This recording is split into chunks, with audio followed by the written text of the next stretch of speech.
Bugün 2 may 2026-cı il tarixində antiterror şəhidi Məmmədli Namiq Ağammədoğlunun mövludu ilə əlaqədar Bərdə rayonunda tədbir keçirilmişdir. Məmmədli Namiq Ağammədoğlu 2 may 1996-cı ildə Bərdə rayonunun Təhlə kəndində anadan olmuşdur. Orta təhsilini Bərdə rayon Təhlə kənd tam orta məktəbində almışdır. Orta məktəbi bitirdikdən sonra Azərbaycan Dövlət Pedaqoji Universitetinin Ağcabədi filialına daxil olmuş və ali təhsil almışdır.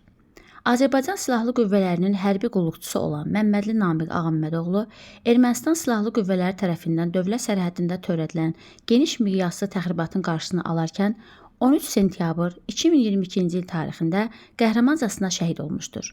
Azərbaycan Respublikasının ərazi bütövlüyünün təmin olunmasında yüksək peşəkarlıq, sücaət və mərdlik göstərmiş, öz xidməti vəzifəsini və hərbi hissə qarşısında qoyulmuş tapşırıqları yerinə yetirərkən fərqlənmişdir.